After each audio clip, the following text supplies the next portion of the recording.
So first things first, I got to apologize for a statement that I made last week where I said that after the events of last week's absolute jam-packed, action-packed episode, that this week was going to be a filler episode by comparison. And sure, that argument could be made, but I also have to say that I completely forgot that this episode was also necessary as far as setting up the second part of what the two-part finale is going to be. So you have part one, which was set up last week with the Two for the Road episode, where you have Michael coming back unexpectedly, revealing his nature as a double agent, killing Ana Lucia and Libby, and then letting Ben go. And then you have the follow-up to that, this episode, where you have Michael stumbling out of the hatch, pretending to be injured, Well, actually, that's not even technically the opening scene. The opening scene is Mr. Eko having a dream, realizing that Ana Lucia is dead when she speaks to him.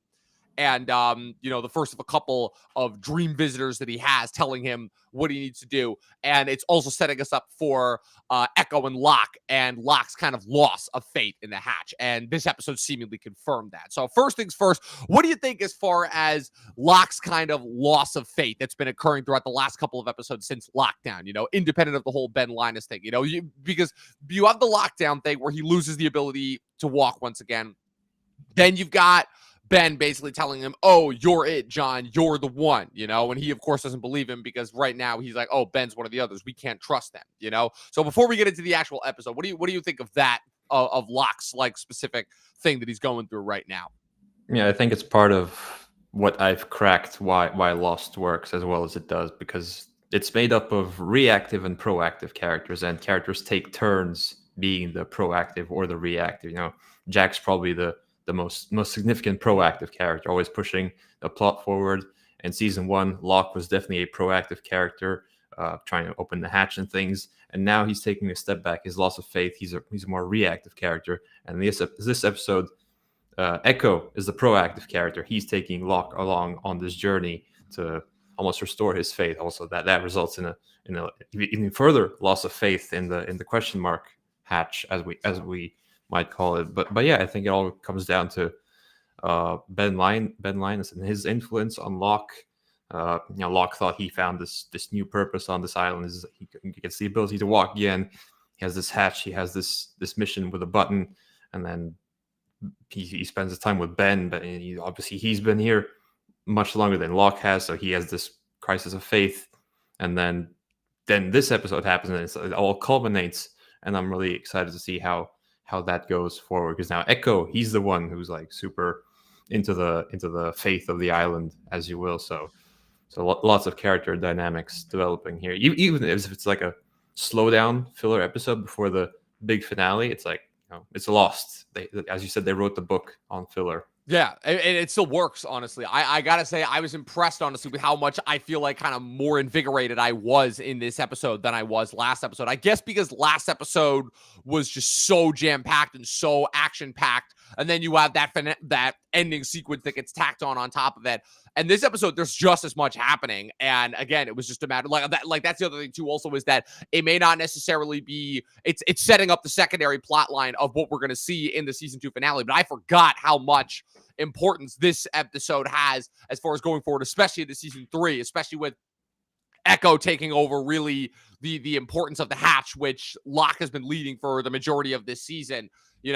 Also, the fact that Eko, for as big and as imposing of a character as he is, he's kind of been on the back burner for the majority of this season. After the whole him teaming up with Charlie episode and accidentally basically causing Charlie to basically be outed by the rest of the island community. He's pretty much just been on the back burner building this church, but this is basically his way of being brought back into the fold.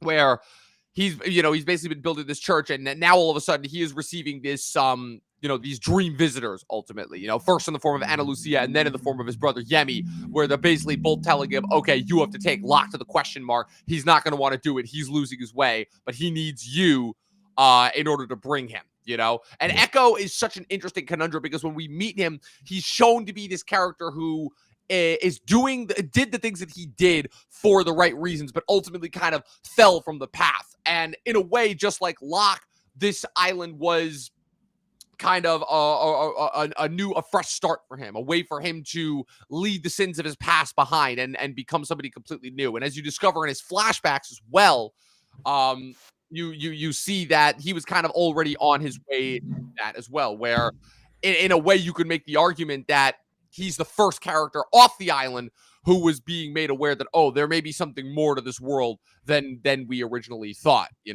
where basically in the, his flashbacks in this episode show that he's attempting to make his way to America after the tragic events that happened when he escaped, when he first left Nigeria, in which his brother was tragically killed while they were attempting to smuggle drugs out of the country.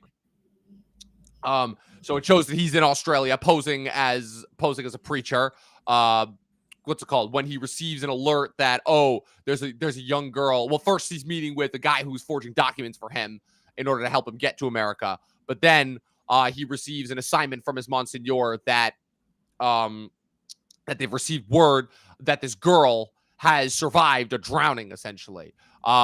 First he doesn't believe it at all, when he talks to the girl's mother. Then he goes to visit the coroner, I believe. And the coroner literally tells him, like, look, I know you're not going to believe me, so I made a recording of it. He's like, I was doing the autopsy.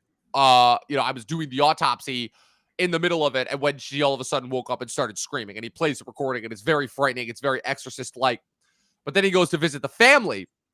And the dad comes out, and if I'm not mistaken, that's the same dad who was the psychic who told Claire to go. Yeah, I was like, oh, he looks familiar, and then he's like, yeah, I'm a psychic. I'm like, oh, everything's connected. Everything is connected. Typical Lost. Everything is connected. Yep. Well, last episode we found out I imagine the writer's room is just like, okay, we have like these like rogue, like one-time appearance characters. How can we connect them? How can we connect them all on the island? It's literally like the "It's Always Sunny in Philadelphia" meme of like Charlie, like clearly coked out of his mind, like pointing at all the photos. But like in this case, it is actually all connected, because you're right. That's the psychic who told Claire to go to America, and that raises a question too, because it's like, oh, is this guy a fraud? But then you realize that, like, oh, he had the vision of Claire has to take care of the baby, or something bad will happen to her, and he made up this whole cockamamie story about there being a family in Australia, a family in America that would want to adopt the baby, knowing that the plane was going to crash. But now you have basically him telling the opposite to Eko, where Eko goes to visit the family. The dad comes out. He's like, look, I know why she's doing it. She's doing this despite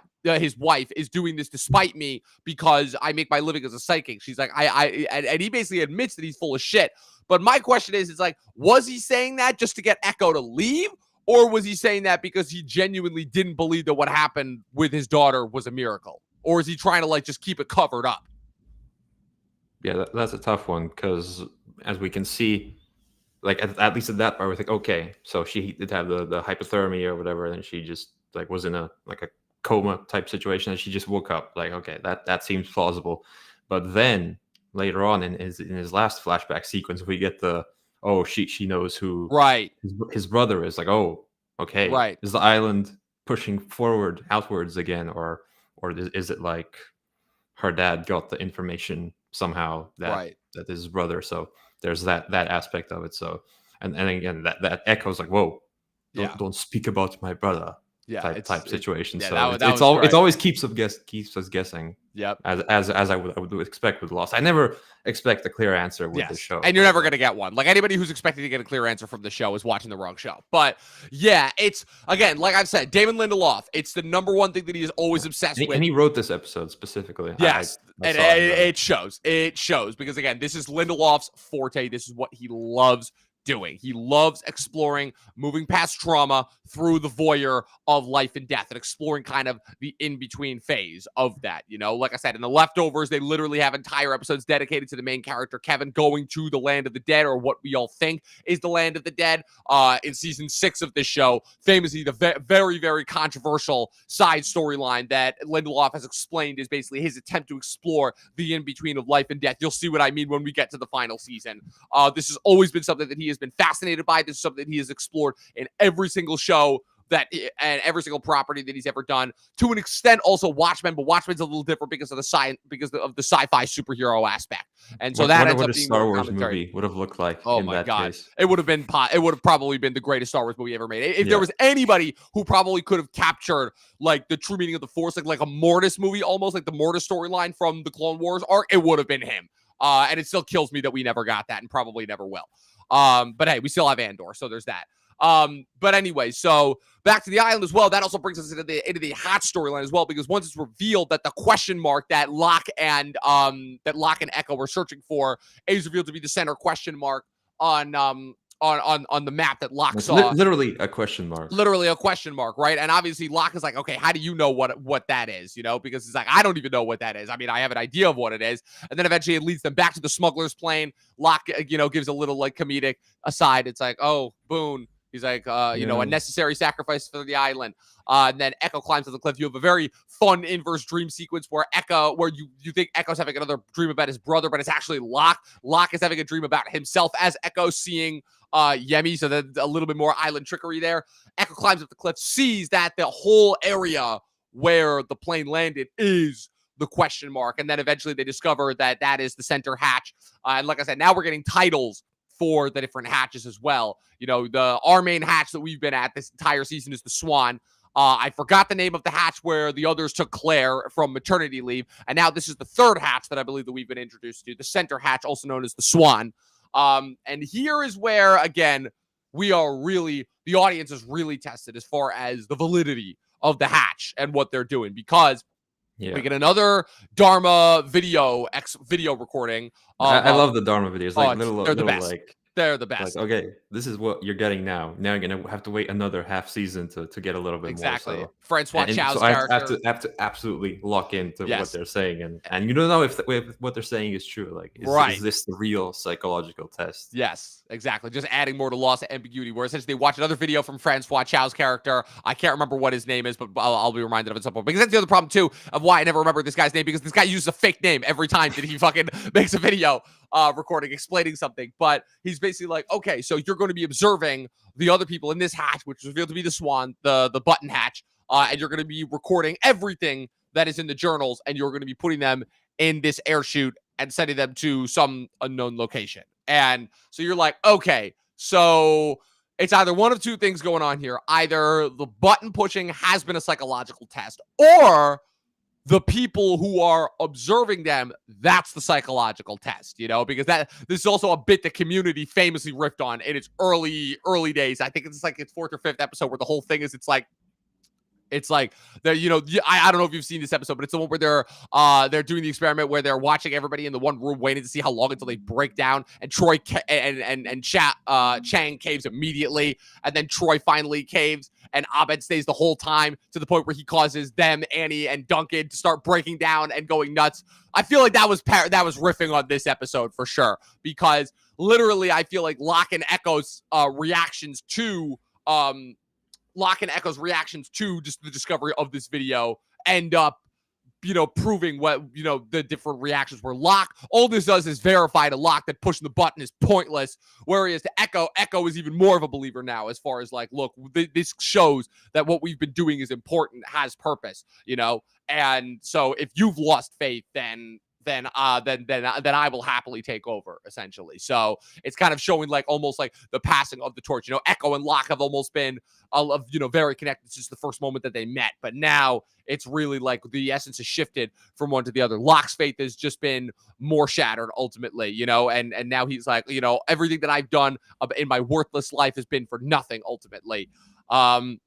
And that leads us to our final storyline, which this is the only storyline this episode that I would say is set up for the next episode, which is essentially where, in order to stall time as to, where they, in order to stop them from going after the others as well, is Libby, when they find them after Michael shot them both. And of course, Michael's making it like, oh, Ben, the guy shot me and he ran off. Libby wakes up. What reason would they have to doubt him ultimately? Exactly. So, it's a bit of dramatic irony there for Exactly. us. Libby wakes up coughing up blood, and naturally Michael's about to shit a brick because he's like, oh no. And so he keeps asking, oh, is Libby okay? Is Libby okay? Nobody gives anything a second thought, but it's basically shows that, finally reveals where Sawyer's been hiding the guns the whole time, literally underneath this tent. You also have Hurley, again, really, really tragic, heartbreaking moment where Hurley is still waiting for Libby to come back with the blankets for their date. And they unfortunately break him the bad news. And it's a really, really sad, heartbreaking moment. And also where Jack tells Sawyer to go and get the heroin because he knows Libby's not going to make it. And, the heroin is just to like ease her passing. And you get one brief moment where Libby wakes up and is like, and says Michael's name before she ultimately passes out. But they're not going to get that from that. They're not going to get that from that. That you'll have to wait until next episode or the finale in order to figure that out. Because as of right now, the whole ruse has worked, as far as, again, the other's real plan, which, again, when Michael found them was to have Michael go back, and free Ben ultimately for them. So that we're going to see how that pans out in the next couple of episodes, as the last shot of the episode is Michael staring ominously out, from inside the jail cell at the doorway. Great symbolism as well, where it's like, oh, Michael's the one that's really trapped now, because he's been trapped in this unwinnable scenario where it's like, oh, it's where he ultimately had to betray his friends in order to get his son back. Because that's ultimately what this is all about at the end of the day, is he's doing all of this because the others have clearly told him, okay, this is what you need to do if you want your son back. And yeah, we're going to see how that plays out in the next couple of episodes. So with that being said, only 2 weeks left for Talkin' Lost. We have 3 minutes next week, which is the Michael setup. That basically clues us in as to everything that Michael's been doing in the last couple of weeks before he made his way back to the hatch. And then we have the big finale the same weekend that Fantastic Four drops. Live together, die alone. And then we're on to season 3. So we've almost made it. Almost a third through the show, or even a bit more since some of the seasons are a bit shorter. Yeah, exactly, because the last 3 seasons are significantly shorter. Like, it's honestly funny how once we get into 2026 and we cover the last 3 seasons, we're going to fly through them so fast because there's a 3-part finale for season 4 again. So there's only, because season 4 was the writer strike season. So we're only going to be hitting Lost season 4 over the course of 12 weeks. And then seasons 5 and 6, I believe it's 15 or 16, depending on it, because I don't remember which of those, because 5 is another 2-part finale, and then 6, I believe it's a 2-part premiere, and then the finale is like one big 40 to 50 minute long episode, if I'm remembering correctly. So I got to remember how those line up timeline wise. But yeah, the last 3 seasons are going to be significantly shorter to these first 3 monster seasons. But like I said, we'll be back shortly for everybody. Like I said, don't go away just yet. We have a certain flying man in his underwear. If you watch the Naked Gun promo prior to Superman when that came out, coming up next. But in the meantime, we'll see you guys next week on Talkin' Lost.